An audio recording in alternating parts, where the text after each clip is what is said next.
Magic fades, son, the elderly janitor said quietly, his weathered fingers tracing the outline of a violin case he hadn't opened in 30 years.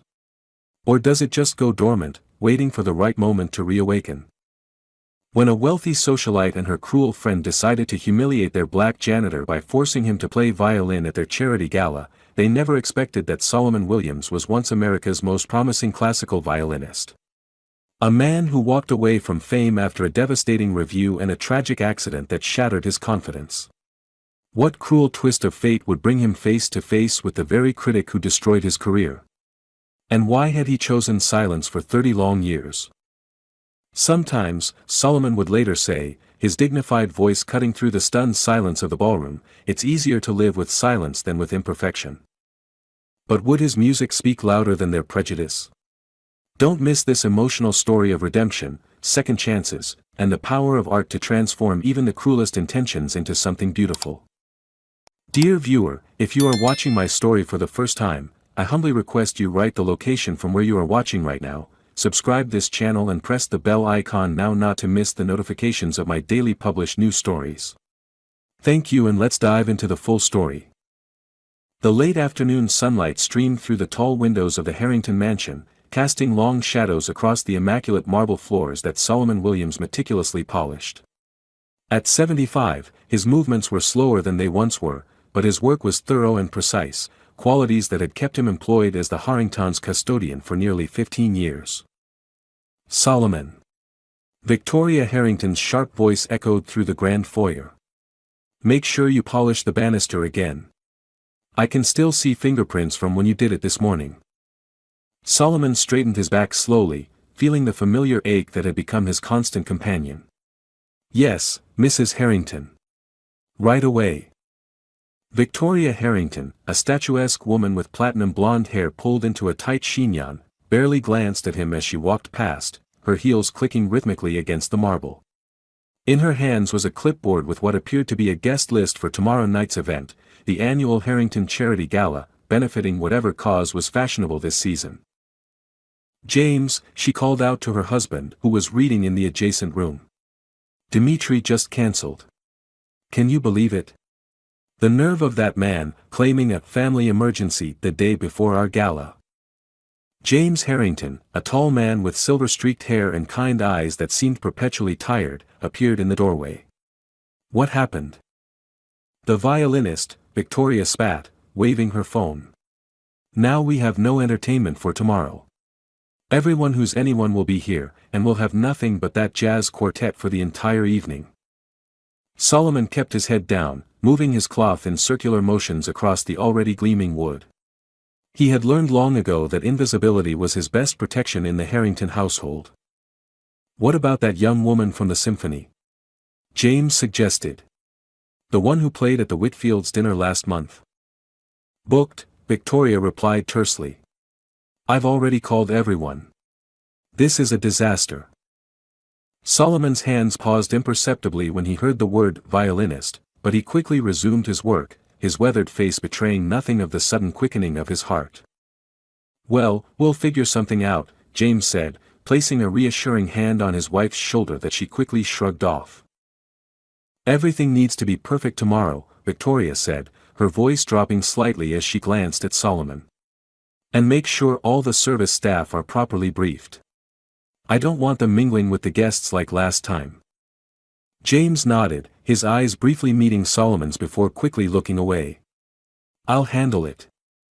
As they walked away, Solomon allowed himself a moment of stillness. Tomorrow's gala would bring the city's elite into this house, doctors, lawyers, business tycoons, and even a handful of musicians. He would be invisible to them, just as he was to the Harringtons, moving silently through the crowd with trays of empty glasses or quietly replacing filled ashtrays. And yet, as his aged hands resumed their work on the banister, the calluses on his fingertips seemed to tingle with a memory that no amount of time or hardship had been able to erase. The bus ride home felt longer than usual that evening.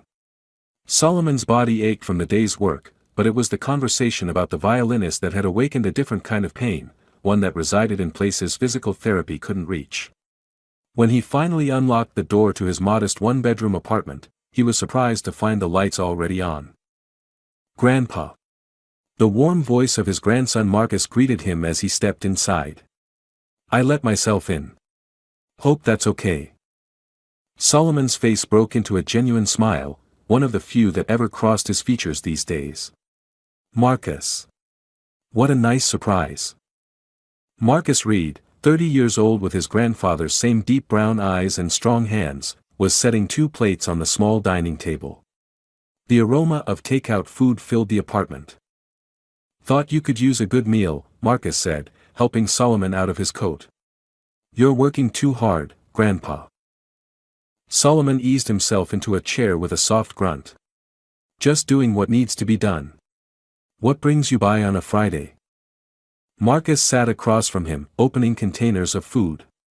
Can't a man visit his grandfather without an interrogation? He teased, then grew more serious. Actually, I brought something for you. He reached into his bag and pulled out a program booklet, sliding it across the table. Solomon didn't need to pick it up to see what it was. The distinctive logo of the National Symphony Orchestra was visible even from where he sat. Marcus. He began, a warning in his voice. They're doing a tribute to American violinists next month, Marcus pushed on, his enthusiasm undimmed. I got tickets for us. Front row. Solomon shook his head, pushing the program gently back toward his grandson. You know I don't do that anymore. It's been 30 years, Grandpa. 30 years since you touched a violin. Solomon busied himself with serving the food. And the world's been better for it. Marcus leaned forward, his voice intense. You were Solomon Williams. The Solomon Williams. Your recording of the Sibelius Concerto is still considered one of the definitive interpretations. My students don't believe me when I tell them you're my grandfather. Solomon's hands trembled slightly. That was another life. A life you walked away from, Marcus said, his voice softening. After that review, and after what happened with Grandma and Diane. Don't, Solomon cut him off sharply, then immediately regretted his tone. More gently, he added, please, son. Some doors are better left closed. They ate in silence for a moment, the weight of unspoken history hanging between them. Marcus was the only person in Solomon's current life who knew of his past as a concert violinist, a rising star whose light had been extinguished by a combination of a scathing review and personal tragedy that had left him unwilling to ever perform again. I'm teaching violin to kids in the community center now, Marcus finally said, changing the subject. Most of them have never even held an instrument before. Solomon's expression softened. That's good work you're doing. I tell them about you sometimes. Not everything, just that my grandfather had magic in his fingers once. Solomon looked down at his hands, still strong despite their age, the left fingertip still bearing the faint calluses that had never completely disappeared, even after decades of disuse. Magic fades, son, he said quietly. Does it? Marcus challenged. Or does it just go dormant, waiting for the right moment to reawaken? Solomon shook his head with a sad smile. At my age, dormant and dead look remarkably similar. Later, after Marcus had left with a tight hug and a promise to return soon, Solomon stood in front of the small closet in his bedroom. Pushed far to the back, behind winter coats and boxes of old photographs, was a slender case he hadn't opened in decades. He didn't need to open it now to know what lay inside, a 1723 Guarneri del Gesù violin that had once been his voice to the world. His fingertips brushed the case briefly before he closed the closet door. Some ghosts, he had learned, were best left undisturbed. The Harrington mansion buzzed with activity as staff scurried about, making final preparations for the evening's gala. Crystal chandeliers sparkled overhead, reflecting light onto the polished marble floors that Solomon had spent the morning perfecting. Fresh floral arrangements filled the air with a sweet fragrance, strategically placed throughout the mansion's grand rooms. Victoria Harrington stood in the center of the ballroom, her red designer gown a stark contrast to the white roses surrounding her. She directed the placement of the final touches with the precision of a field general, her voice growing increasingly shrill as the clock ticked closer to the arrival of her guests. The ice sculpture goes by the east window, not the west. And where is the jazz quartet? They should have been here an hour ago to set up. James Harrington, handsome in his tailored tuxedo, attempted to calm his wife. Everything looks magnificent, Victoria. The quartet texted me, they're just parking now. Victoria's eyes narrowed. This evening has to be perfect, James. The Andersons' gala last month raised over $200,000. We need to do better. And we will, he assured her, though the confidence didn't quite reach his eyes. The first guests began to arrive precisely at 8 o'clock. Solomon, now dressed in the formal uniform Victoria required of her service staff, stood near the entrance, ready to take coats and direct guests to the main hall. He kept his eyes lowered, his presence as unobtrusive as possible, even as he recognized some of the arriving guests from their photographs in newspapers and magazines. By 9, the mansion overflowed with the city's elite, doctors, lawyers, business moguls, and minor celebrities, all dressed in their finest and already buzzing from champagne. The jazz quartet played softly in the background, nearly drowned out by the din of conversation and fake laughter. Charles Montgomery, CEO of Montgomery Financial and one of the city's wealthiest residents, approached Victoria with air kisses to both cheeks. In his 60s, with salt and pepper hair and a tan that looked expensive rather than natural, he carried himself with the entitled confidence of a man accustomed to deference. "Victoria, darling, you've outdone yourself," he said, his voice carrying just enough to ensure others would hear his compliment. "Though I must say, the music seems a bit subdued this year." Victoria's smile tightened. "Our violinist cancelled last minute. Some family emergency," she said, making air quotes around the last two words. "The quartet was all we could arrange on short notice." Charles raised an eyebrow. "After Dmitry Volkov played at your gala last year? What a disappointment. Perhaps I should have my event planner share her contacts with you." Solomon, who was passing with a tray of empty champagne flutes, caught the flash of humiliation in Victoria's eyes before her social mask slipped back into place. "Well, we can't all fly in musicians from Europe on private jets, Charles," she replied with a tight smile. Charles laughed, a sound like ice cubes clinking in crystal. "No, I suppose not." His eyes drifted around the room before landing on Solomon. Something calculating flickered across his face. "Say, why not provide some more unexpected entertainment?" Victoria followed his gaze. "What do you mean?" Charles lowered his voice, though not enough that Solomon couldn't hear as he carefully collected glasses from a nearby table. "Your help there, the old black fellow. Why not have him attempt to play something? Could be quite amusing." Victoria's eyes widened before a slow, cruel smile spread across her face. "Charles, you are positively wicked."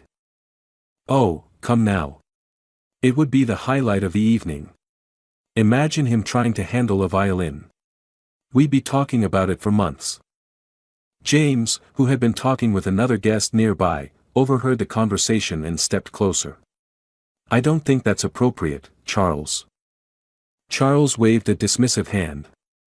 "It's all in good fun, James. The man gets paid to be here anyway, might as well earn his keep with some entertainment value."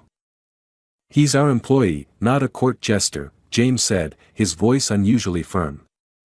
Victoria placed a manicured hand on her husband's arm, her nails digging in slightly. "James, don't be so serious.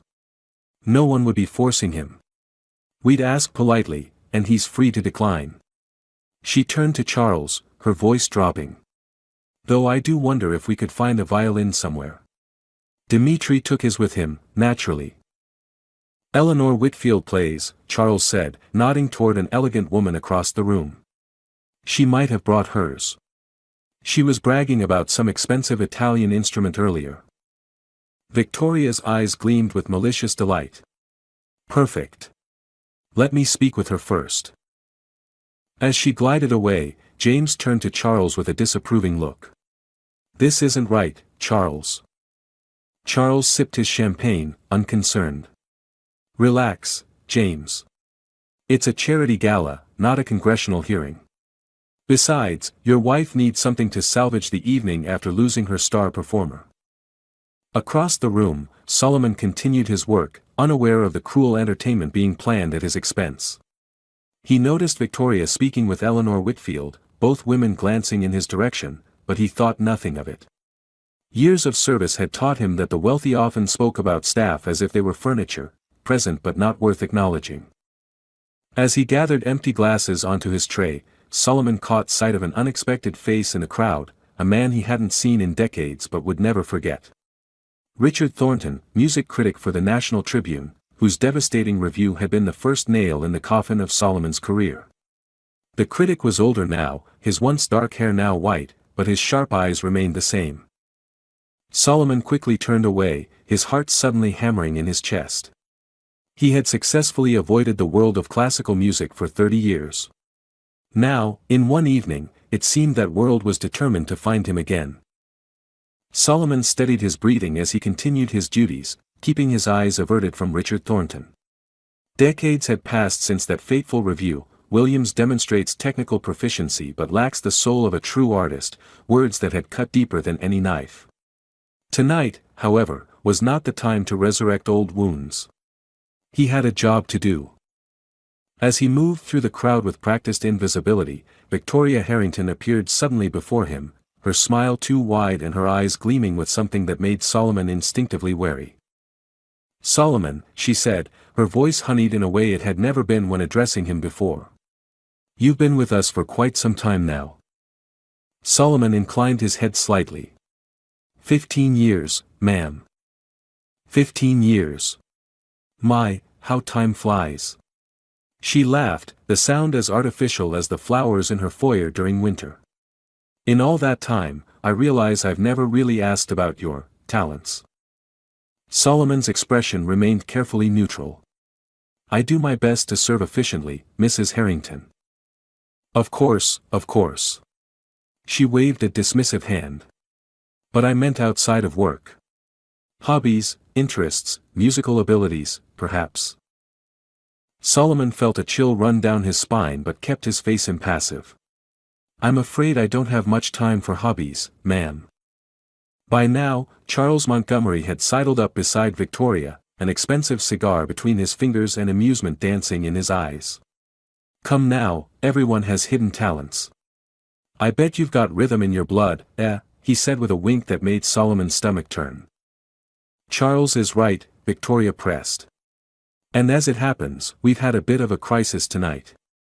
Our violinist cancelled, and the guests are getting restless with just the quartet." Solomon could see where this was heading but remained silent, his eyes fixed on a point just past Victoria's shoulder. "Eleanor Whitfield has graciously offered the use of her violin," Victoria continued, gesturing to the elegant woman now approaching with a polished wooden case. "We thought it might be entertaining if you could play something for our guests." There it was, the trap laid bare. Solomon could feel the eyes of nearby guests turning toward them, curiosity and barely concealed amusement evident in their expressions. This was to be their entertainment for the evening, watching an old black custodian fumble with an instrument of refinement and culture.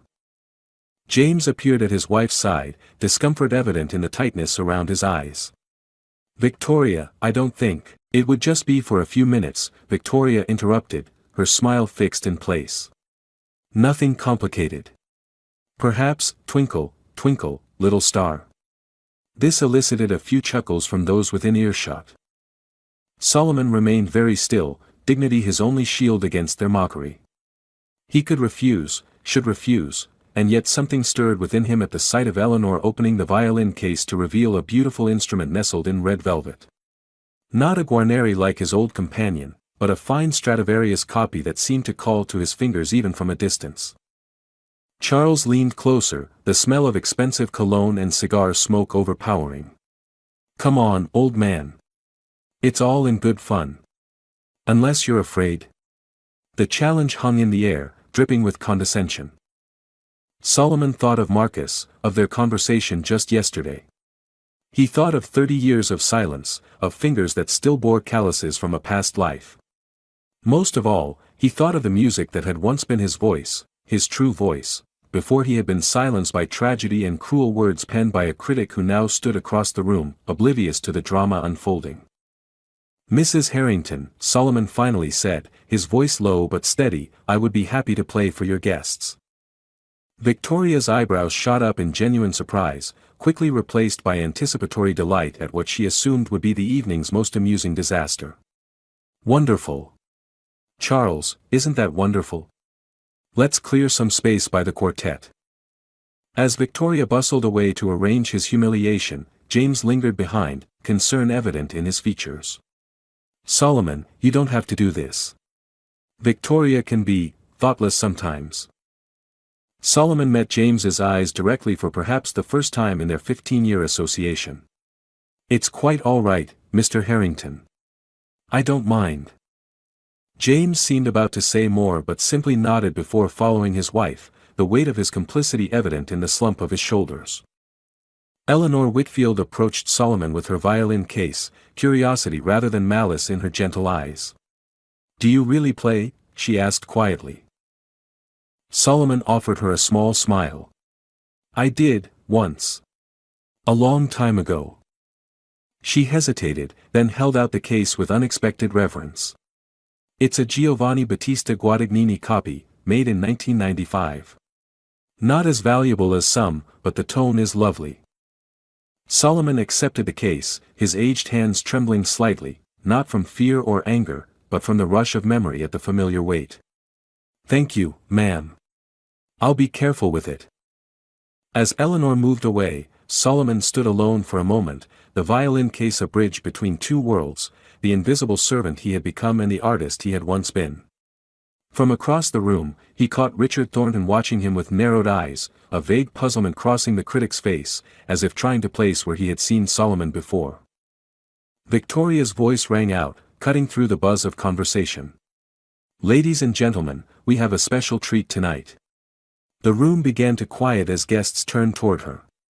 While our scheduled violinist was unable to attend, we've discovered an unexpected volunteer among us. Solomon took a deep breath and began walking toward the space that had been cleared for him, aware of the curious and amused gazes following his progress. The jest was cruel, the intention clear, he was to be laughed at, not with. And yet, as his fingers closed around the violin case, Solomon Williams felt something awaken within him that had been dormant for 3 decades, a fire he had thought extinguished forever. Solomon slipped away from the main hall, violin case in hand, murmuring that he needed a moment to prepare. He found refuge in a small study off the main corridor, closing the door behind him with a soft click. For a moment, he simply stood there, heart pounding against his ribs like a prisoner demanding release. With reverent hands, he placed the case on a desk and opened it slowly. The instrument inside gleamed under the soft lamplight, not as fine as his ornary, but a beautiful piece nonetheless. He lifted it carefully, feeling its weight, assessing its balance. The bow, too, was of good quality, the horsehair recently replaced. Solomon closed his eyes, allowing himself to remember. The practice rooms at Juilliard. The Carnegie Hall stage. The weight of expectations and the soaring freedom of transcending them. Then, darker memories, the scathing review, the accident, the vow never to play again. His fingers moved to his left forearm, tracing the barely visible scar through his uniform sleeve, a permanent reminder of the night everything changed. The night Diane. The door opened suddenly, startling Solomon from his reverie. A young Asian woman in an emerald evening gown stood in the doorway, surprise evident on her face. Oh. I'm sorry, she said. I was looking for a quiet place to make a call. Solomon quickly lowered the violin. No need to apologize, miss. I was just leaving. The young woman's eyes fixed on the instrument in his hands, recognition dawning. You're the one Mrs. Harrington mentioned. The surprise performer. There was no mockery in her voice, only curiosity. Solomon nodded stiffly. I'm Emily Chen, she said, stepping fully into the room and closing the door. I play with the Philharmonic. Solomon's heart skipped. Another professional musician to witness his humiliation. Emily moved closer, studying his hands. You're holding that violin like you know what you're doing. Solomon almost smiled. I've held one before. May I? She gestured to the desk. After a moment's hesitation, Solomon nodded. Emily sat down, watching him with intelligent eyes. If you don't mind me asking, why are you doing this? It seems like, well, like a joke at my expense. Solomon finished for her. It is. Emily frowned. Then why? Sometimes, Solomon interrupted gently, the only way past something is through it. He raised the violin to his shoulder, testing the feel. Besides, I have nothing to lose. You've played seriously before, haven't you? Emily asked, recognition dawning in her eyes as she observed his proper form. Solomon didn't answer directly. Instead, he drew the bow across the strings in a simple scale, testing the instrument's response. The notes came out clear and true, if a bit tentative. Emily's eyes widened slightly. You have good technique. Muscle memory, Solomon replied, adjusting the violin against his shoulder. Though these old muscles aren't what they used to be. Something about Emily's presence, her genuine interest, devoid of the condescension that filled the main hall, eased the tightness in Solomon's chest. He tried another scale, then a simple arpeggio. His fingers were stiff, the movements rusty, but the foundation remained. What are you going to play? Emily asked. Solomon paused, considering. I haven't decided yet. What would be appropriate for this situation? Something simple that wouldn't invite too much ridicule. Or perhaps.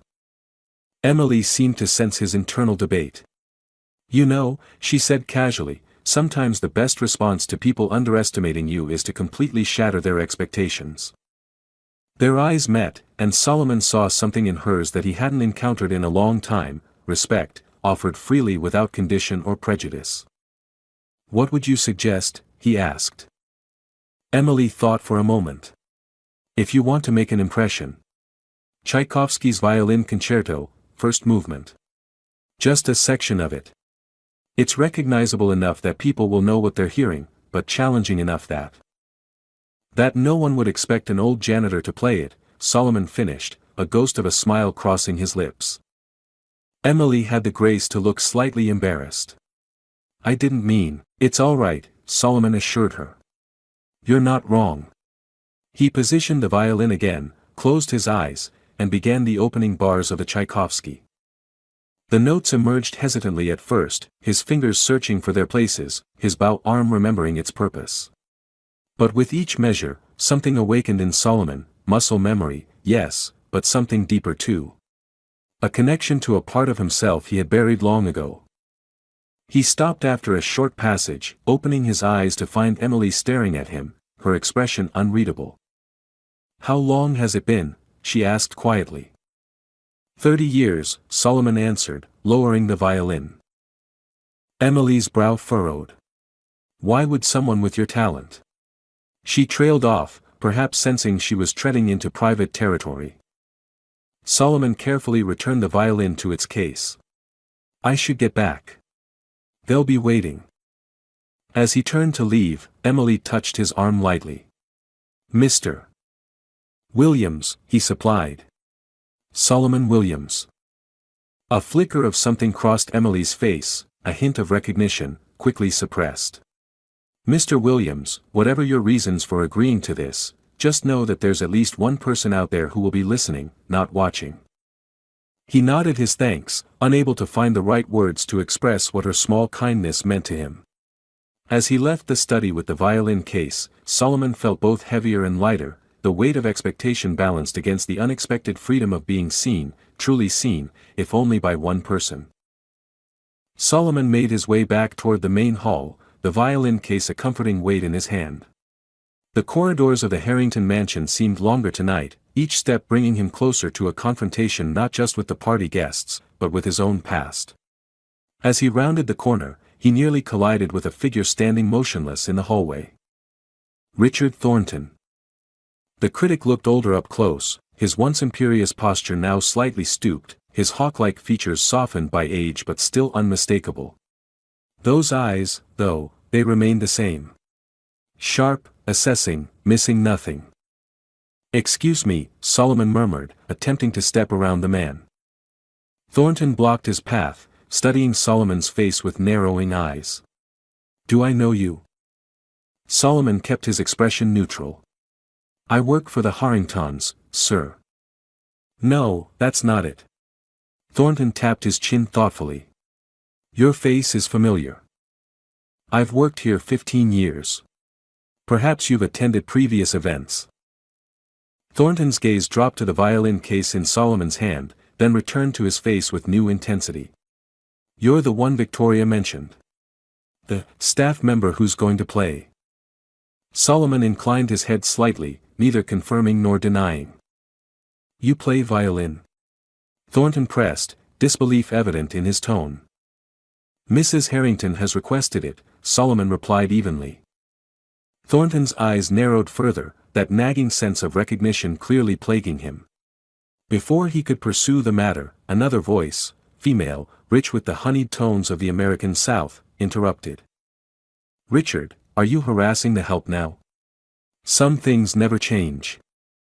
Solomon's world tilted as he recognized that voice, a voice he hadn't heard in 3 decades but would know anywhere. He turned slowly, hardly daring to believe. Diane Bennett stood a few feet away, elegance personified in a midnight blue gown that complemented her dark skin.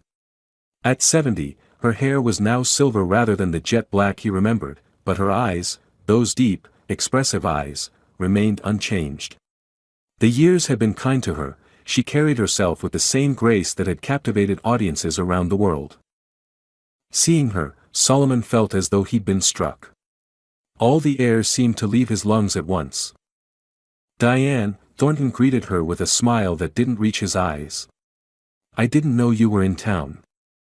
"Last-minute invitation," she replied, her gaze shifting to Solomon.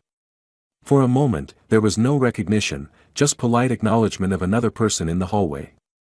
Then her eyes widened almost imperceptibly, her composure slipping for just an instant before she recovered. "I don't believe we've met," she said smoothly, extending her hand to Solomon. "Diane Bennett." Solomon took her hand briefly, feeling the familiar calluses on her fingertips, another violinist's hands. "Solomon Williams, ma'am. I work for the Harringtons." He saw the flinch she couldn't quite suppress at hearing his name spoken aloud, saw the flicker of emotions across her face, shock, disbelief, and something deeper, more complex. Understanding dawned in Thornton's eyes. "Williams," he repeated. "Not Solomon Williams." The three of them stood frozen in that moment, the weight of shared history suddenly palpable in the air between them. Diane recovered first. "Richard, I believe Victoria was looking for you. Something about your opinion on the wine selection." Thornton hesitated, clearly reluctant to leave now that his memory had been jogged, but Diane's pointed look eventually compelled him to excuse himself, though not without a backward glance filled with newfound curiosity. When they were alone, neither spoke immediately. The silence stretched between them, 30 years of unspoken words creating a chasm that seemed impossible to bridge. "Solomon," Diane finally whispered, his name on her lips, both a question and an answer. "You look well, Diane," he managed, his voice steady despite the storm raging within. "And you?" She gestured helplessly. "You're here. Working as a janitor," he supplied evenly. "For 15 years now." Diane's eyes filled with a pain that mirrored his own. "Why? What happened to you? After the accident, after you left the hospital, you just disappeared. No one knew where you'd gone." "That was the point," Solomon said quietly. "I looked for you," she admitted, her voice barely audible. "For years."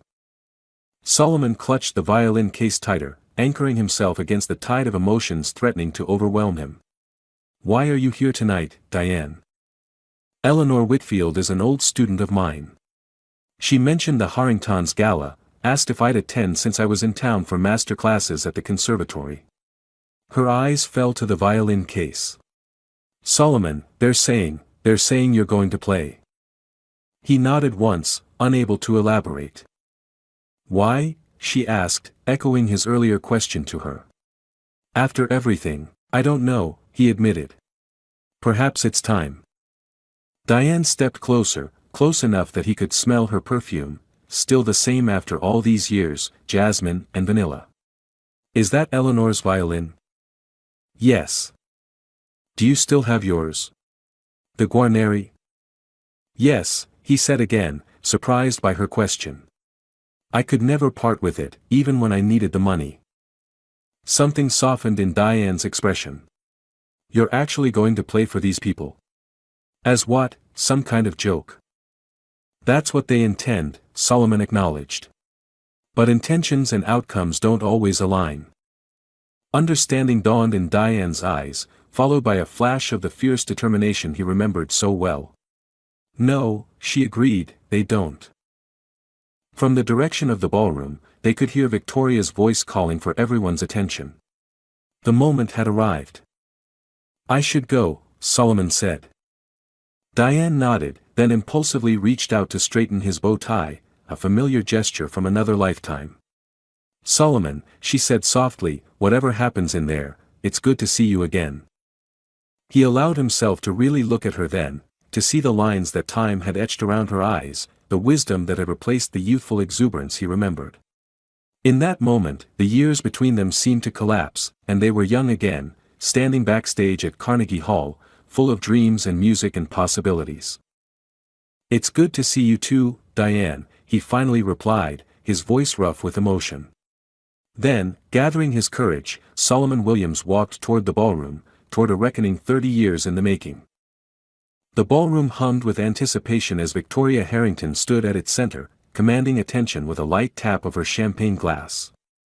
The jazz quartet had fallen silent, and curious murmurs rippled through the crowd of elegantly dressed guests. Solomon remained in the corridor, momentarily hidden from view as Victoria began her announcement. Ladies and gentlemen, she called out, her voice carrying effortlessly across the room. As you know, we had a bit of a disappointment when our scheduled violinist had to cancel. She gave a dramatic sigh. But in the spirit of improvisation, we've arranged some alternative entertainment. Soft laughter followed, and Solomon could see Charles Montgomery smirking beside her, already enjoying the spectacle to come. Our very own Solomon, Victoria continued, gesturing toward the doorway, has graciously offered to attempt a musical interlude for us. The emphasis on attempt was slight but unmistakable, eliciting more chuckles from the audience.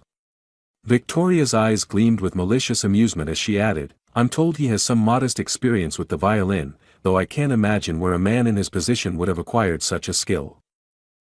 James Harrington stood at the edge of the crowd, his discomfort evident in his rigid posture and the way he couldn't quite meet the eyes of the guests around him. Near the windows, Emily Chen watched with a small frown, while Richard Thornton had positioned himself where he could see both the makeshift performance space and the audience's reactions. Diane, Solomon noted, had slipped in quietly and now stood in the far corner, partially obscured by a large floral arrangement. Let's give him some encouragement, shall we? Victoria prompted, beginning to applaud with exaggerated enthusiasm. The guests joined in, their expressions ranging from bemused indulgence to open mockery. Taking a deep breath, Solomon stepped into the room. The applause took on a different quality then, slightly uncertain, tinged with surprise at his dignified bearing. He moved slowly but purposefully to the center of the cleared space, violin case in hand. Thank you, Mrs. Harrington, Solomon said, his voice quiet but carrying clearly in the suddenly hushed room.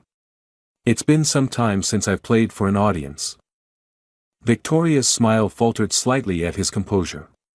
She had expected embarrassment, perhaps even fear, but Solomon's calm dignity wasn't part of her script. She quickly recovered, her smile tightening as she rejoined her husband. This should be amusing, Charles Montgomery muttered to those nearby, loud enough for Solomon to hear.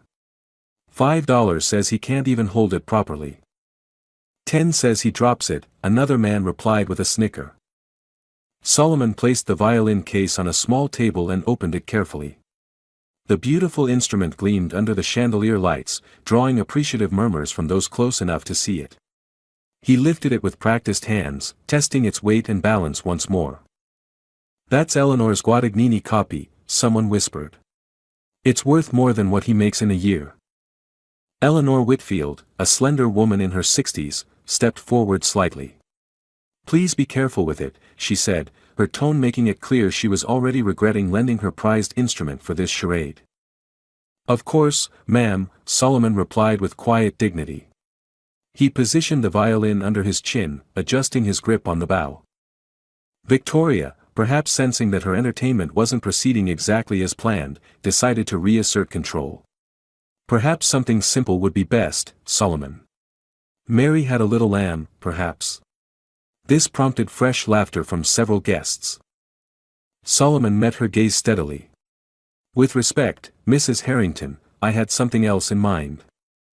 Before Victoria could respond, James stepped forward.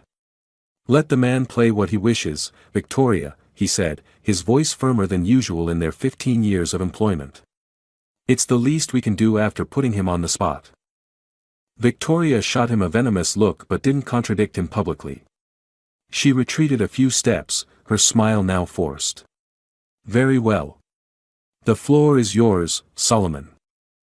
Solomon nodded his thanks to James, then took a moment to scan the room. He saw the expectant faces, most anticipating failure, a few, Emily, Diane, and surprisingly, Richard Thornton, watching with genuine curiosity.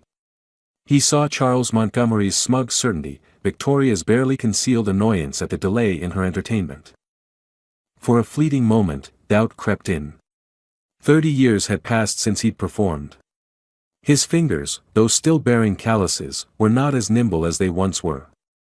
The physical memory might remain, but would the music still flow through him as it once had?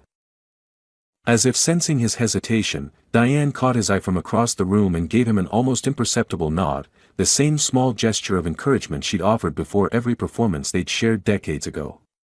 In that moment, something shifted inside Solomon, a quiet resolve taking root. He raised the bow to the strings and closed his eyes briefly, allowing himself one last moment of preparation. The room fell completely silent, the atmosphere shifting from amused anticipation to something more uncertain as the guests registered the change in Solomon's demeanor, the sudden impression that perhaps there was more to this elderly janitor than they had assumed. I will be playing the opening movement of Tchaikovsky's Violin Concerto in D major, Solomon announced quietly, his words causing Richard Thornton to straighten in surprise and Victoria's eyebrows to shoot upward in disbelief. Charles Montgomery let out a bark of laughter. Ambitious for a beginner, isn't it? That's one of the most difficult pieces in the repertoire. Yes, sir, Solomon acknowledged with a slight inclination of his head. It is. Without further preamble, Solomon positioned his fingers on the strings, drew a deep breath, and prepared to break 30 years of silence. The weight of the moment, of all the moments that had led to this one, settled around him like a mantle.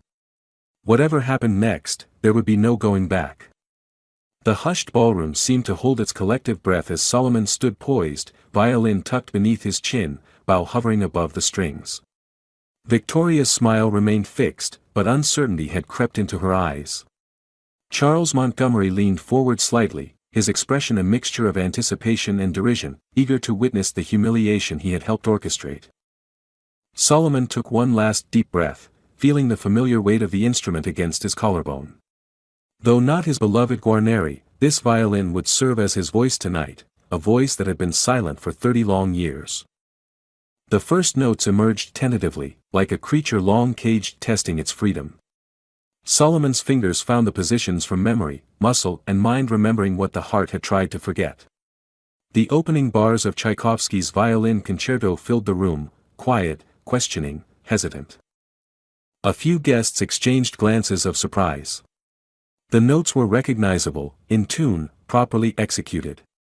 Not the cacophony they had expected from an elderly janitor fumbling with an instrument beyond his understanding. Victoria's smile faltered. This wasn't going according to plan. As Solomon continued, the initial hesitancy in his playing gave way to growing confidence. His bow arm moved with increasing fluidity, his left hand navigating the fingerboard with precision that spoke of years of training. The music began to take shape, not just notes played in sequence, but phrases carefully crafted, the melody taking flight. Emily Chen's eyes widened in recognition. This was no amateur attempting a piece beyond his capabilities. This was a trained violinist, perhaps rusty, but the foundation of exceptional technique was unmistakable. Richard Thornton had gone completely still, his critical ear detecting something familiar in the playing style, something that triggered distant memories. His brow furrowed in concentration as he stared at Solomon's hands moving across the strings. The concerto's first movement built in intensity, and Solomon felt himself falling into the music's embrace. Each note pulled him deeper into a world he had abandoned decades ago, a world of pure expression, of emotions too complex for words, of the perfect union between musician and instrument. His body remembered what his mind had tried to forget, the subtle weight shifts, the precise pressure needed on the strings, the intimate dance between bow and violin. Charles Montgomery's smirk had vanished, replaced by a look of confusion that shifted gradually toward discomfort. This wasn't the embarrassing display he had anticipated. The old janitor wasn't just playing, he was performing with skill that belied his position in the Harrington household. As Solomon reached the more technically challenging passages, a slight tremor appeared in his left hand, years of manual labor and age taking their toll. For a moment, it seemed he might falter. His fingers struggled with a particularly difficult run, the notes not quite achieving the crystalline clarity they demanded. Victoria, noticing the momentary stumble, shot Charles a triumphant look, as if to say, "See? He's failing as we expected." But Solomon pushed through, compensating for physical limitations with interpretive choices that spoke of deep musical understanding. Where his fingers could not move with the speed of youth, he adjusted the phrasing, finding emotional depth instead of technical flashiness. The room had gone completely silent now, the earlier whispers and chuckles entirely absent. Even the servers had paused in their duties, standing motionless at the edges of the room, transfixed by the unexpected performance unfolding before them. James Harrington watched his employee with dawning wonder, seeing for the first time the man behind the uniform, a man with a past and skills that had remained hidden during 15 years of service. Shame colored his features as he glanced at his wife, whose expression had hardened into a mask of displeasure. Diane Bennett stood very still in her corner, her eyes never leaving Solomon.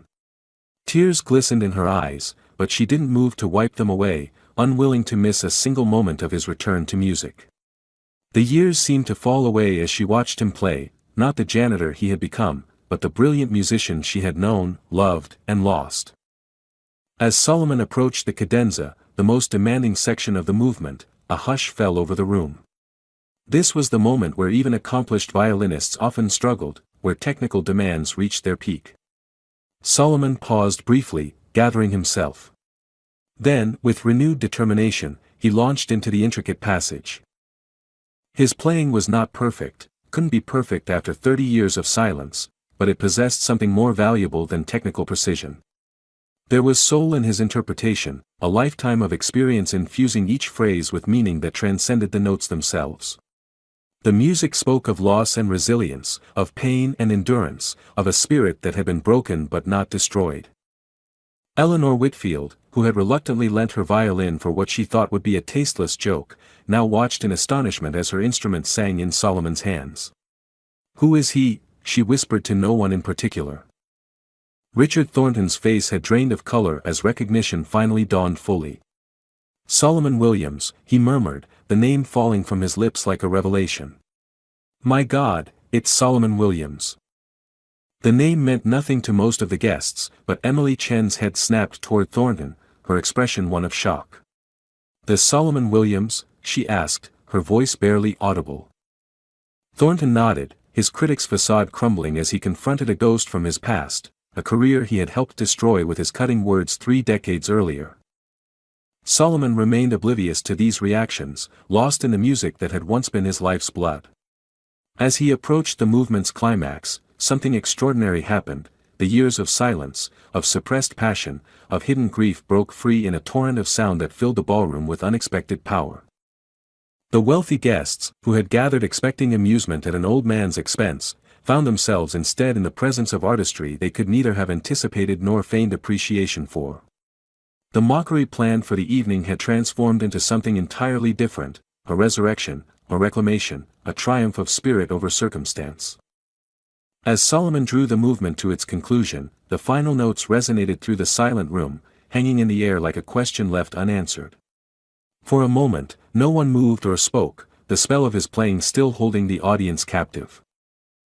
Then, from the corner where she stood, Diane Bennett began to applaud, slowly at first, then with increasing conviction. Emily Chin joined immediately, her face alight with admiration. James Harrington followed, then Eleanor Whitfield, and gradually the applause spread through the room, building to an ovation that spoke of genuine appreciation rather than the polite acknowledgement that had been expected. Charles Montgomery remained motionless, his face a study in conflicted emotions. Victoria's hands stayed rigidly at her sides, her expression caught between fury and disbelief at how thoroughly her cruel entertainment had backfired. Solomon lowered the violin slowly, his eyes opening to take in the scene before him, a room full of people who had gathered to laugh at him now on their feet, applauding a performance they had never expected to witness. For the first time in 30 years, Solomon Williams stood not as an invisible servant but as the musician he had once been, receiving the recognition that had been denied him for so long. The applause continued, washing over Solomon like a cleansing tide. He stood motionless, the violin still in his hands, overwhelmed by emotions he had suppressed for decades. This wasn't the Carnegie Hall of his youth, but in this moment, the Harrington Ballroom had become a space transformed by music and recognition. As the applause finally began to subside, a path cleared through the crowd. Richard Thornton approached slowly, his steps measured, his face a complex mask of emotions, regret, wonder, and something that might have been shame. "Mr. Williams," he said, his voice carrying in the now quieting room. "Solomon Williams." A murmur rippled through the audience. Those who recognized the name exchanged shocked glances. Emily Chen's eyes widened in dawning comprehension. "It's been a long time, Mr. Thornton," Solomon replied quietly, carefully lowering the violin. Victoria Harrington stepped forward, her social instincts overriding her irritation at how her planned entertainment had derailed. "You two know each other?" she asked, forcing brightness into her voice while her eyes darted between them. Thornton turned to address the room, his critic's voice automatically projecting. "Ladies and gentlemen, you have just been privileged to hear Solomon Williams, once considered America's most promising classical violinist." The statement hung in the air, stunning the guests into silence. Victoria's perfect smile froze in place. 30 years ago, Thornton continued, Mr. Williams was at the beginning of what should have been a brilliant career. His debut album had just been released to critical acclaim. "I have that recording," Eleanor Whitfield whispered, staring at Solomon with new understanding. "The Sibelius and Tchaikovsky concertos. It's remarkable." Solomon stood uncomfortably as his past was laid bare before the very people who, minutes ago, had been anticipating his humiliation. He carefully returned the violin to its case, his movements deliberate, buying time to compose himself. Charles Montgomery, unwilling to concede defeat so easily, stepped forward with a skeptical expression. "If you were such a remarkable talent, why would you be working as?" He gestured vaguely, "janitorial staff." The question hung in the air, crude in its directness. Before Solomon could respond, Diane moved through the crowd to stand beside him. "Perhaps," she said, her voice carrying the authority of her own distinguished career, "because talent isn't always enough in a world that judges artists by more than their abilities." "Diane Bennett," Thornton acknowledged with a nod. "You two performed together, didn't you?" Before everything changed," Diane finished for him, her eyes never leaving Solomon's face. Emily approached now, her expression alight with realization. "I knew I recognized your technique. My professor at Juilliard used your recording of the Tchaikovsky as a teaching tool. She said no one had captured the emotional depth of the piece quite like you had." Solomon felt exposed, vulnerable in a way he hadn't allowed himself to be for 3 decades. The carefully constructed walls between his past and present were crumbling, leaving him standing in the ruins of a life he had abandoned. "What happened?" James Harrington asked, genuine curiosity in his voice. "Why did you stop performing?" Solomon exhaled slowly, aware of all eyes upon him. "Many things," he said simply. "A devastating review. His eyes briefly met Thornton's. A personal tragedy. Life, Mr. Harrington. Life happened. Victoria, sensing she was losing control of her gala, attempted to redirect attention. Well, this has certainly been illuminating. Perhaps we should. I wrote that review, Thornton interrupted, his voice cutting through Victoria's attempt at diversion. After your performance at Lincoln Center. The critic looked older suddenly, the weight of his past actions visible in the slump of his shoulders. I called your playing technically proficient but soulless. I said you lacked the emotional depth to truly connect with the music. He laughed hollowly. The arrogance of youth. I was establishing my reputation as a critic who couldn't be impressed, who held artists to impossible standards. Solomon remained silent, the words of that review still etched in his memory after all these years. 2 weeks after my review was published, Thornton continued, addressing the rapt audience, Mr. Williams was involved in a serious car accident on his way to a performance. His partner was driving. She was also a violinist. Diane's hand found Solomon's, their fingers intertwining for the first time in 30 years. I was driving, she said, her voice steady despite the emotion behind it. We were arguing about the review. About whether Solomon should respond publicly, whether he should change his approach to performance. The car went off the road, Solomon continued, finding his voice. Diane suffered minor injuries, but He touched his left forearm unconsciously. The damage to my arm was significant. The doctors said I would never play professionally again. And after everything, the review, the accident, the prognosis, I believed them. I wanted to believe them. But clearly, they were wrong, Emily said softly, gesturing to the violin case. Not entirely, Solomon admitted. I'll never play with the technical facility I once had. You heard the limitations tonight. But yes, I could have continued in some capacity. I chose not to. Why? The question came from James, who seemed genuinely moved by the story unfolding in his ballroom. Solomon looked around at the faces watching him, some sympathetic, others still skeptical, a few openly emotional. How could he explain the complex web of shame, guilt, and fear that had led him to abandon his gift? How could he articulate the self-punishment he had imposed, believing he deserved to lose music after what had happened to Diane? Because sometimes, he finally said, it's easier to live with silence than with imperfection. Especially when that imperfection comes after you've experienced what it means to excel. Diane's grip on his hand tightened. And sometimes, she added, her voice thick with emotion, we punish ourselves far more harshly than anyone else ever could. The room fell silent again, the weight of Solomon's story settling over the gathering. What had begun as a cruel joke had transformed into something none of the guests had anticipated, a confrontation with genuine artistry and human struggle that made their wealthy concern seem suddenly trivial. Victoria, deeply uncomfortable with the turn the evening had taken, attempted once more to regain control. Well, thank you for that unexpected performance, Solomon. And for sharing your history with us. Now, perhaps we could return to play something else, called a voice from the back of the room. Heads turned to identify the speaker, a young man who had been quiet throughout the evening. Yes, agreed another guest. Please, Mr. Williams. Another piece. The requests multiplied, spreading through the crowd like ripples in a pond. Even Charles Montgomery remained silent, his earlier mockery forgotten in the face of the evening's revelations. Solomon looked to Diane, a question in his eyes. She smiled, the same smile that had captivated him decades ago when they were young musicians with the world at their feet. I think, she said softly, for his ears alone, it's time to break your silence permanently, Solomon. With trembling hands, he reopened the violin case. The music that followed was not the technical tour de force of the Tchaikovsky. Instead, Solomon chose Bach's Chaconne from Partita No. 2, a piece of profound emotional depth that spoke of grief and transcendence, of loss and eventual peace. As he played, the years of silence seemed to fall away, and Solomon Williams, once lost, began the journey back to himself. As the final notes of Bach's Chaconne faded into silence, not a single person in the ballroom moved. The spell Solomon had cast with his playing held them all motionless, caught in that liminal space between music and its absence.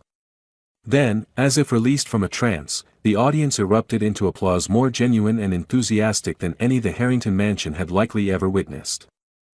Solomon lowered the violin, feeling simultaneously drained and invigorated. 30 years of self-imposed silence had been broken, and with that breaking came a flood of emotions he had long suppressed: grief for what he had lost, relief at its partial recovery, and something unexpected: hope. As the applause finally subsided, guests began to approach him, no longer seeing the elderly janitor but the artist who had been hidden in their midst. Eleanor Whitfield came forward first, reaching for her violin with new reverence. "I had no idea," she said, her voice thick with emotion as she carefully took the instrument. "To think that my violin was played by Solomon Williams. May I ask, do you still have your Guarneri?" Solomon nodded. "It's been in its case for 3 decades, but yes." "You should play it again," Eleanor said earnestly. "An instrument like that shouldn't remain silent." Before Solomon could respond, Victoria Harrington appeared at Eleanor's side, her social mask firmly back in place. Years of navigating high society had given her the ability to pivot gracefully, even in the most unexpected circumstances. "Solomon," she said, her voice honeyed with an enthusiasm that hadn't been present earlier, "why didn't you ever tell us about your background? To think we've had a celebrated violinist working for us all these years." The insincerity of her sudden warmth was palpable, but Solomon merely inclined his head. "It never seemed relevant to my duties, Mrs. Harrington." Victoria gave a high, nervous laugh. "Well, it certainly would have been relevant when planning our entertainment. We might have featured you years ago." Rather than using him as the punchline to a cruel joke, James said quietly, joining the group. The reproach in his voice was subtle but unmistakable. Victoria's smile faltered for just a moment before she recovered. "A misunderstanding, clearly. We had no idea of Solomon's talents." "And would it have mattered if you had?" The question came from Diane, who still stood protectively at Solomon's side. "Would knowing his background have changed how you and Charles decided to entertain your guests tonight?" Victoria's eyes narrowed slightly at the challenge. "I don't believe we've been properly introduced." Diane Bennett, Richard Thornton supplied, joining the growing circle around Solomon. One of the most accomplished violinists of her generation. She and Solomon were partners, both professionally and personally, before his retirement. "I see," Victoria said, clearly calculating the social standing of this unexpected guest. "Ms. Bennett, I assure you there was no malicious intent." "Please," Diane interrupted, her southern gentility not quite masking her steel. "Let's not insult each other's intelligence. I heard exactly what was said earlier about making Solomon play for the amusement of your guests." Charles Montgomery pushed his way into the conversation, his earlier mockery replaced by calculated charm. "An unfortunate misunderstanding," he said smoothly. "Had we known Mr. Williams's background, we would naturally have approached the situation differently." "The situation," Emily Chen interjected, "being that you wanted to humiliate an elderly black man for your entertainment." Her bluntness caused several guests to shift uncomfortably. Charles's face flushed with anger. "Now see here, young lady." "No, you see here," Richard Thornton interrupted, his critic's voice cutting through the tension. 30 years ago, I wrote a review that contributed to destroying this man's career. I've spent decades regretting those words, especially after learning of the accident that followed." He turned to Solomon, genuine remorse in his eyes. "And now I find that my careless criticism helped drive one of America's most promising musical talents into obscurity and manual labor." The blunt assessment fell heavily in the elegant ballroom. Victoria looked as though she wanted to redirect the conversation to safer territory, but for once seemed at a loss for words. "You're being a bit dramatic, Richard," Charles scoffed, though with less conviction than before. "Surely one review." "It wasn't just the review," Solomon said quietly, speaking for the first time since finishing his performance. "Though it didn't help." All eyes turned to him, waiting for an explanation he had never offered to anyone, not even Marcus. "After the accident," Solomon continued, his voice steady despite the pain of resurrected memories. The doctors told me I had suffered nerve damage in my left arm. They said I would never play at the same level again. He flexed his fingers unconsciously. But they also said I could recover enough to continue performing, just not at the elite level I had reached. So why didn't you? James asked gently. Solomon looked at Diane, a lifetime of unspoken words passing between them. Because I couldn't face it, he admitted. Not the physical limitations, those I could have adapted to. But performing had always been a pursuit of perfection for me. Mr. Thornton's review suggested I lacked soul in my playing, that I was technically proficient but emotionally hollow. He shook his head slowly. After hearing that, I began to doubt myself. When the accident happened, it seemed like confirmation that I wasn't meant for that life. That's absurd, Emily said. Your playing tonight had more soul, more emotional depth than most performers achieve in their entire careers.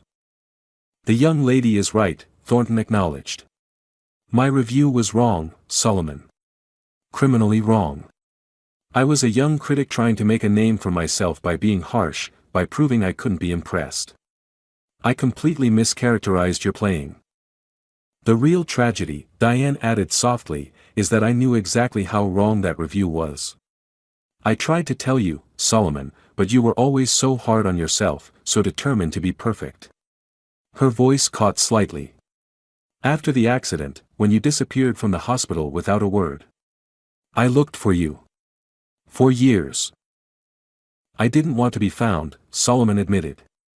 I was ashamed, of my injury, of the review, of our argument that led to the accident. Most of all, I was ashamed that I couldn't face a life where I might play imperfectly. So you chose not to play at all, Eleanor said, understanding dawning in her eyes. Solomon nodded. I reinvented myself. Took jobs where no one would recognize me, where music wasn't part of the environment.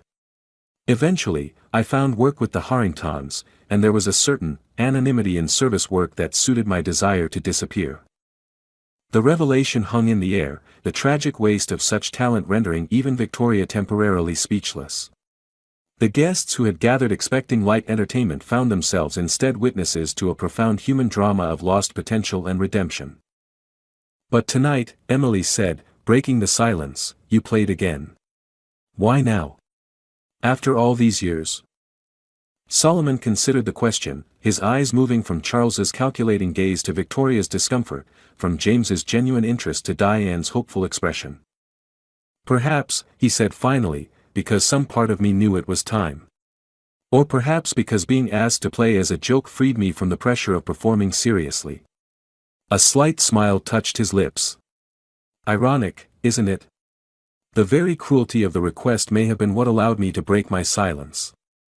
Charles shifted uncomfortably, but Victoria seized the opportunity to reframe the narrative. Well, all's well that ends well, she said brightly. What a wonderful story of rediscovery. I'm sure our guests will remember this night for years to come. She gestured expansively. In fact, we should celebrate this remarkable turn of events. James, have the kitchen prepare a special toast. Mrs. Harrington, Solomon interrupted gently but firmly. If you'll excuse me, I believe I've provided enough entertainment for one evening. He turned to Eleanor. Thank you for the loan of your beautiful instrument. It was an honor to play it. Eleanor nodded, tears glistening in her eyes. The honor was mine, Mr. Williams. As Solomon prepared to slip away, Richard Thornton stepped forward. Solomon, wait. There's something I need to say to you. Something that's 30 years overdue. The room fell silent again, all eyes on the critic who had once wielded such power over Solomon's career. I was wrong, Thornton said simply. Not just about your playing, but about everything I wrote. The review was cruel, unfounded, and, I realize now, possibly motivated by jealousy of a talent far greater than anything I could ever achieve as a performer myself. He drew a deep breath. I can never undo the damage my words caused, but I can acknowledge my error publicly. I owe you that much, at the very least. Solomon regarded the older man for a long moment. Thank you, Mr. Thornton. Your words mean more than you might imagine. As the awkward silence that followed stretched on, Diane stepped forward. I believe Solomon has given quite enough of himself tonight. She offered her arm to Solomon with a warm smile. Shall we? Solomon hesitated only briefly before accepting her arm. Together, they moved toward the exit, the crowd parting before them. As they reached the doorway, Solomon paused and turned back. Mr. and Mrs. Harrington, he said formally, I believe this evening concludes my employment in your household. Victoria looked genuinely alarmed. Now, Solomon, there's no need for hasty decisions. It's not hasty, Solomon replied with quiet dignity. It's 30 years overdue. With that, he and Diane left the ballroom, leaving behind a roomful of wealthy guests suddenly confronted with the consequences of casual cruelty and the painful recognition of how easily they had overlooked the extraordinary human being who had served them in silence. The elegant foyer of the Harrington mansion felt different to Solomon as he and Diane paused there, away from the buzz of conversation that had erupted in the ballroom after their departure. For 15 years, he had moved through this space as invisibly as possible. Now, he stood tall, meeting Diane's gaze directly for the first time in 3 decades. You haven't changed, he said softly. Diane's laugh was warm, genuine. Liar. I've gone silver and gained 20 pounds. You're still beautiful, Solomon insisted, the words slipping out before he could censor them. Her expression softened. And you still play like your soul is connected directly to the strings, no matter what that fool Thornton once wrote. Before Solomon could respond, hurried footsteps approached from the direction of the ballroom. James Harrington appeared, his face flushed with what appeared to be both exertion and emotion. Solomon, please wait, he called. Solomon turned, his expression guarded. Mr. Harrington. James caught up to them, looking slightly awkward in the presence of Diane. I want to apologize. What happened tonight, what Victoria and Charles did, it was inexcusable. You weren't directly involved, Solomon acknowledged. But I didn't stop it either, James countered. I knew what they were planning was wrong, yet I did nothing beyond a token protest. He ran a hand through his silver hair, genuine regret evident in his features. I've watched for 15 years as Victoria treated you with dismissive condescension, and I've said nothing. My silence makes me complicit. Solomon studied his employer, former employer now, he supposed, seeing him clearly perhaps for the first time. James Harrington had always been the kinder of the pair, but his passivity had enabled Victoria's worst behaviors. Why now? Solomon asked simply. James sighed heavily. Because tonight crossed a line that even I couldn't ignore.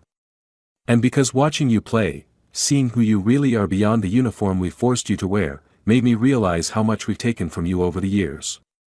Not just your dignity tonight, but your humanity every day. More footsteps interrupted them, Victoria this time, with Charles Montgomery close behind. Her smile was firmly fixed in place, but her eyes betrayed her agitation. Solomon, James is right. We owe you an apology for tonight's misunderstanding, she said, the last word carefully chosen to minimize what had occurred. It wasn't a misunderstanding, Victoria, James said firmly. It was deliberate humiliation, and you know it. Victoria's smile faltered, her eyes flashing with anger at her husband's public contradiction. I'm trying to make amends here, James. No, he replied evenly, you're trying to save face. There's a difference. Charles stepped forward, his business instincts kicking in. Look, Williams, obviously things got a bit out of hand tonight. But let's focus on the positive outcome, your talent has been rediscovered. In fact, I'd be happy to help sponsor a comeback performance. My foundation often supports the arts, and this would make for quite the human interest story. The naked opportunism of the offer was breathtaking. Solomon merely raised an eyebrow, while Diane made a soft sound of disgust beside him. Let me be clear, Solomon said quietly. I am not interested in being your redemption story, Mr. Montgomery. Nor yours, Mrs. Harrington. His gaze shifted between them. Tonight, you intended to mock an elderly black man for the entertainment of your wealthy guests. The fact that your plan backfired doesn't diminish the cruelty of your intentions. Victoria's facade finally cracked. Now see here, Solomon. You've worked for us for 15 years, during which time we've paid you fairly and treated you well. One misjudgment hardly erases, treated him well. Diane interrupted, indignation sharpening her voice. You've spent 15 years treating this man, this extraordinary musician, as invisible. I've been here one evening and seen enough to recognize exactly what kind of employers you've been. This is hardly your concern, Victoria snapped, her social polish wearing thin. You don't know anything about our household arrangements. I know that you saw nothing wrong with humiliating your employee for the amusement of your friends, Diane shot back. That tells me everything I need to know about your character. Charles Montgomery, never one to back down, inserted himself again. This self-righteousness is a bit much, don't you think? It was a harmless joke that turned out differently than expected. No lasting harm done. 30 years of silence wasn't harmless, Richard Thornton said, joining the increasingly tense gathering in the foyer. The critic looked older than he had in the ballroom, the weight of his past actions visible in the slump of his shoulders. I should know. Victoria looked increasingly frustrated as her carefully orchestrated evening continued to unravel. Solomon, I understand you're upset, but surely resigning your position is an overreaction. Where will you go? What will you do? At your age, finding new employment. I don't believe Mr. Williams will have any difficulty finding new opportunities, Thornton interjected. Not after I publish my article about tonight's unexpected performance by a long-lost virtuoso. Solomon turned to the critic in surprise. That's not necessary, Mr. Thornton. It is to me, Thornton insisted. 30 years ago, I used my platform to harm your career. The least I can do now is use it to acknowledge the injustice of that harm. Throughout this exchange, James had been watching his wife with growing disillusionment. Now, he stepped forward. Solomon doesn't need to worry about employment, Victoria, because he'll receive a severance package significant enough to support him while he decides what he wants to do next. He turned to Solomon. I insist. It's the very least we can do. Victoria looked at her husband with shock. James, really, I think. I don't care what you think, James interrupted, his voice quiet but firm. Not about this. For 15 years, I've deferred to you in nearly everything, but I'm drawing a line tonight. What you and Charles attempted to do was inexcusable, and I won't compound it by haggling over what Solomon deserves. The unexpected backbone from the usually compliant James stunned Victoria into momentary silence. Solomon regarded his former employer with newfound respect. Thank you, Mr. Harrington. I appreciate the gesture, though it isn't necessary. It is to me, James replied, echoing Thornton's earlier words. Charles Montgomery, ever the pragmatist, seemed to recognize that the situation had evolved beyond salvaging. Well, this evening has certainly ## hook intro. Magic fades, son, the elderly janitor said quietly, his weathered fingers tracing the outline of a violin case he hadn't opened in 30 years. Or does it just go dormant, waiting for the right moment to reawaken? When a wealthy socialite and her cruel friend decided to humiliate their black janitor by forcing him to play violin at their charity gala, they never expected that Solomon Williams was once America's most promising classical violinist. A man who walked away from fame after a devastating review and a tragic accident that shattered his confidence. What cruel twist of fate would bring him face to face with the very critic who destroyed his career? And why had he chosen silence for 30 long years? Sometimes, Solomon would later say, his dignified voice cutting through the stunned silence of the ballroom, it's easier to live with silence than with imperfection. But would his music speak louder than their prejudice? Don't miss this emotional story of redemption, second chances, and the power of art to transform even the cruelest intentions into something beautiful. Subscribe now to witness more stories of extraordinary hidden talents revealed when you least expect them. Social awareness message. Behind every uniform, every service job, every person deemed invisible by society lives a human being with talents, dreams, and stories we may never glimpse. The next time you encounter someone serving you, whether cleaning your space, driving your car, or bringing your food, remember Solomon Williams. Remember that dignity doesn't come from status or wealth, but from our capacity to see the humanity in every person we meet. The greatest cruelty isn't always in what we do, but in what we fail to see. If this story touched your heart, please like this video and subscribe to our channel for more powerful narratives that challenge our assumptions and remind us that extraordinary talent can hide in the most unexpected places. Your support helps us continue sharing stories that matter, stories that can change how we see the world, one soul at a time. 3 weeks after the Harrington Gala, Solomon sat in his modest apartment, a cup of coffee cooling before him as he stared at the violin case on his table. Not Eleanor Whitfield's borrowed instrument, but his own Guarneri del Gesù, the faithful companion of his youth that had remained silent for 3 decades. The morning sunlight streaming through his window caught the rich patina of the case, worn smooth by years of handling in a previous life. Since that night at the Harringtons, Solomon had taken it out each morning, sometimes opening it to gaze at the beautiful instrument inside, sometimes simply resting his hand on the case, reconnecting with a part of himself he had long abandoned. A knock at the door roused him from his contemplation. When he opened it, Marcus stood there, his face alight with excitement. "Grandpa," he exclaimed, stepping inside and enveloping Solomon in a warm hug. "I just got off the phone with Emily Chen. Is it true? Are you really going to teach master classes at the conservatory?" Solomon smiled at his grandson's enthusiasm. "Just one class to start," he clarified. "We'll see how it goes." Marcus shook his head in wonder. "When you told me what happened at the Harrington Gala, I could hardly believe it. And now this." He gestured to the violin case on the table. "Have you played it yet?" "Not yet," Solomon admitted. "But soon, I think." "I wish I could have been there," Marcus said, his expression growing more serious. "To see those rich people realize what they'd done, trying to humiliate you only to discover you're 10 times more talented than any of them will ever be." Solomon chuckled. "It wasn't quite that dramatic." According to the article Mr. Thornton published, it was, Marcus countered, pulling out his phone where he had saved the critic's piece. "In 30 years of reviewing classical music, I have never witnessed a more powerful moment of artistic redemption," he read aloud. Solomon Williams, a violinist whose promising career was cut short partly due to this critic's shamefully misguided review, emerged from decades of silence to deliver a performance of such profound emotional depth that it rendered a roomful of society's elite speechless.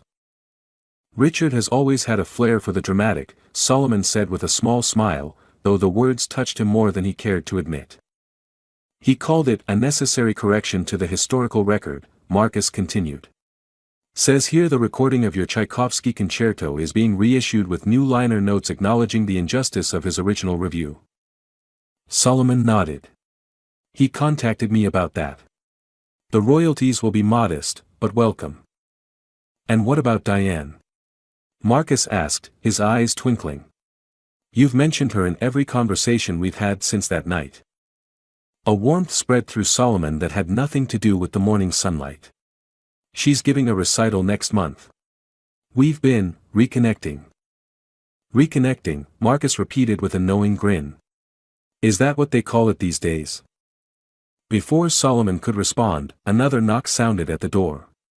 This time, it was Diane herself, radiant in a simple blue dress, her silver hair elegantly coiffed.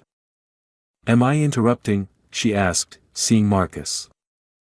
"Not at all," Solomon assured her. "Diane, this is my grandson, Marcus." "Marcus, this is Diane Bennett." "The Diane Bennett," Marcus said, shaking her hand with undisguised awe. "Your recording of the Brahms violin concerto is legendary." Diane laughed, the sound musical in itself. "You're very kind. Your grandfather speaks of you constantly, especially your work teaching violin to children in the community." "Speaking of teaching," Marcus said, "Grandpa was just telling me about the master class at the conservatory." Diane's expression grew more serious. "Has he told you about the other offer?" Marcus looked between them, curiosity evident in his face. "What other offer?" Solomon sighed. "Diane thinks I should accept James Harrington's proposal." "Which is?" Marcus prompted. He wants to establish a music scholarship for underprivileged youth, Diane explained. With your grandfather as the artistic director. Marcus's eyes widened. That's amazing. Are you going to do it? Solomon moved to the window, looking out at the city street below. I haven't decided. Part of me wonders if it's just James's way of assuaging his guilt. Does it matter? Diane asked gently. Think of the opportunities it would create for young musicians who might otherwise never have the chance. Like the kids I teach at the community center, Marcus added. Most of them are using donated instruments, and none of them can afford private lessons. Solomon turned back to face them, seeing the passion in both their eyes. You two are quite the lobbying team. Diane stepped closer, taking his hand in hers. We just want you to embrace this second chance fully, Solomon. Not just for yourself, but for all the young musicians who could benefit from your experience, especially those who might face the same barriers you did. The warmth of her hand in his centered Solomon, bringing clarity to a decision that had been forming since that night 3 weeks ago. I told James the first would give him my answer today, he said. I think the answer is yes.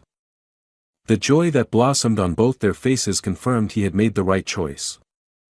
There's something else, Solomon said, guiding them to the table where his violin case lay. With careful movements, he opened it, revealing the Guarneri nestled in faded velvet, its rich wood gleaming even after decades in darkness. It's beautiful, Diane whispered, her violinist's eye appreciating the craftsmanship of the rare instrument. I had it professionally examined and restored last week, Solomon said. The luthier said it's in remarkable condition, considering how long it's been unplayed. Are you going to play it now? Marcus asked, hardly daring to hope. Solomon lifted the violin from its case, feeling its familiar weight in his hands. I thought we might play together, he said, looking at Diane. That Beethoven duet we used to perform. Diane's eyes glistened with unshed tears. I'd like that very much, she said softly. But I didn't bring my violin. Actually, Solomon said, moving to the closet and removing a second case, I asked Emily to lend me hers for the day. I hoped you might come by. As Diane accepted the borrowed violin, their fingers brushed, sending a current of connection between them that transcended the years of separation. I've missed this, Diane admitted as she positioned the violin under her chin. Playing with you. Being with you. So have I, Solomon replied, the simple admission containing layers of meaning. Marcus settled onto the sofa, his expression one of quiet awe as his grandfather and Diane Bennett, two musicians who had once been at the forefront of classical music, prepared to play together for the first time in 30 years. When they began, it was as if the decades between them dissolved. The music flowed between them, a conversation of notes and phrases, of shared history and renewed connection.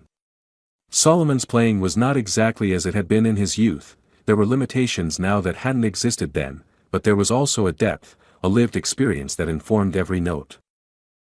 As they played, Solomon looked around his small apartment, at his grandson watching with pride, at Diane playing beside him with the same passion she had always brought to music, at the sunlight streaming through his window illuminating this moment of new beginning. He had spent 30 years in silence, punishing himself for imperfections both real and imagined. Now, as the music filled the room, Solomon Williams embraced a different truth, that sometimes the most profound beauty emerges not from perfection, but from the courage to begin again after loss, to create meaning from brokenness, and to transform humiliation into transcendence. The joke that Charles Montgomery and Victoria Harrington had planned had indeed left everyone speechless, but not for the reasons they had intended. Instead, it had become the catalyst for redemption, reconnection, and the reclamation of a voice too valuable to remain silent any longer. Dear friend, behind every uniform, every service job, every person deemed invisible by society lives a human being with talents, dreams, and stories we may never glimpse. The next time you encounter someone serving you, whether cleaning your space, driving your car, or bringing your food, remember Solomon Williams. Remember that dignity doesn't come from status or wealth, but from our capacity to see the humanity in every person we meet. The greatest cruelty isn't always in what we do, but in what we fail to see.